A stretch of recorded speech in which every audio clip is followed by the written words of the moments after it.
nombre es Joana Cervantes y mi compañera es Itzayana Palma. Vamos a hablar sobre los principales educadores en Grecia.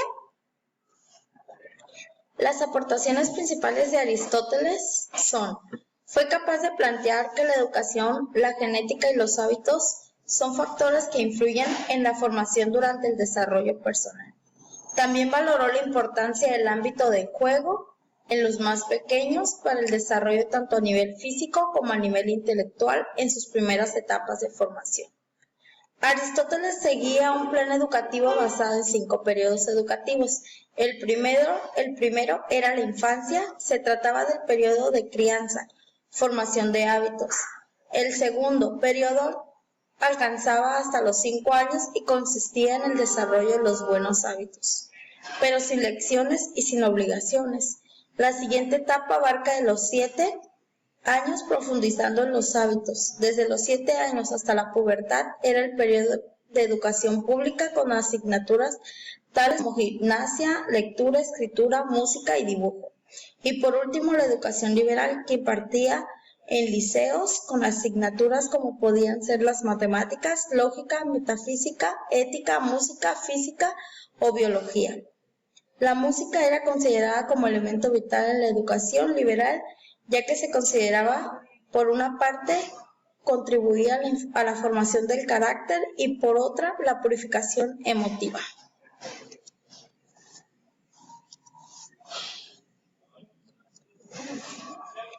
Aportaciones principales de Platón. Es un filósofo griego,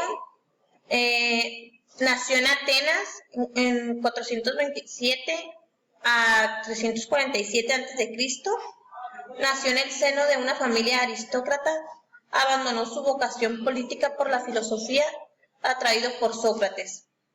Siguió a este durante 20 años y se enfrentó abiertamente a los sofistas Protágoras y Gorgias. Tras la muerte de Sócrates en 399 a.C., se aportó completamente a la política. No obstante, los temas políticos ocuparon siempre un lugar central en su pensamiento y llegó a concebir un modelo ideal de Estado. Viajó por Oriente y al sur de Italia, donde entró en contacto con los discípulos de Pitágoras. Luego pasó algún tiempo prisionero de unos piratas hasta que fue rescatado y pudo regresar a Atenas.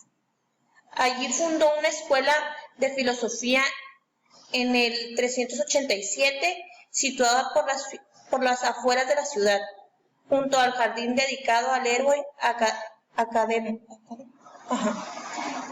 en donde procede el nombre de academia. La escuela, una especie de secta de sabios organizada con sus reglamentos y residencia de estudiantes, biblioteca, aulas y seminarios especializados. Fue el procedente y modelo de las modernas situaciones universitarias.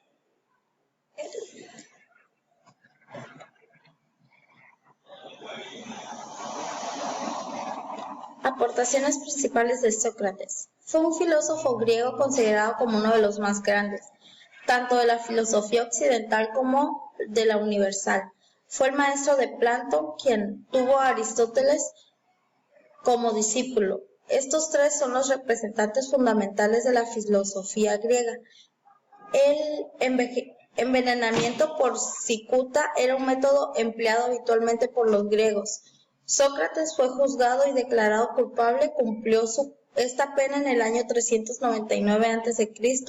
y murió a los 70 años de edad, aceptando serenamente esta condena, método elegido por un tribunal que lo juzgó por no reconocer a los dioses atenienses y corromper la juventud, según relata Platón en la Apología, que dejó de su maestro, que pudo haber eludido la condena gracias a los amigos que aún conservaba, pero prefirió acatarla y morir.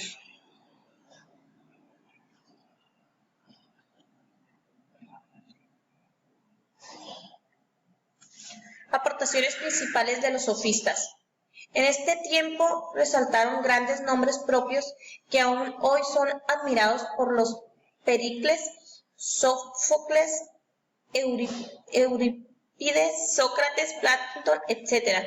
En cambio, a los sofistas se les conoce como un conjunto y no individualmente, y hay una tendencia a quitarles valor, por influencia de las críticas de grandes filósofos griegos que eran rivales dialécticos de estos, y cuyos textos no nos han llevado a mayor medida, lo que es un error si tenemos en cuenta lo que fue su aporte al divulgar sabiduría, la retórica y el planteamiento de temas nuevos fue el decisivo para la configuración de la cultura griega clásica.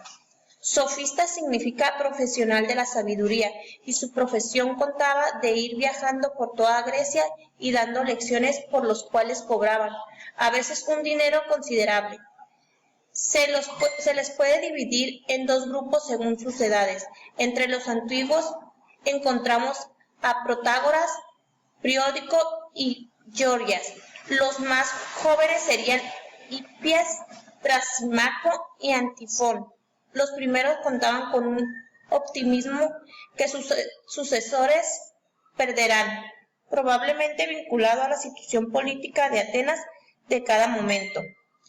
Los sofistas analizaban el sistema educativo antiguo y el aristocrático que tenía enseñanza, adoctrinamiento, el ejercicio resultado una naturaleza adquirida, una segunda naturaleza distinta de la naturaleza del hombre propiamente dicho.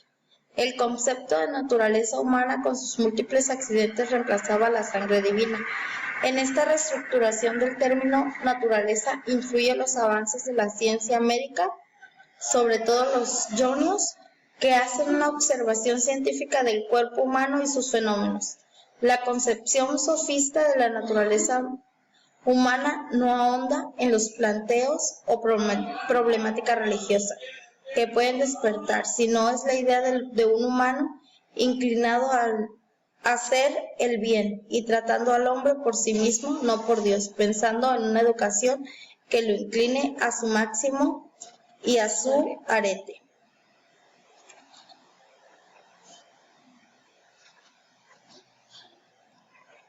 Bueno, por nuestra parte es todo. Y gracias por su atención.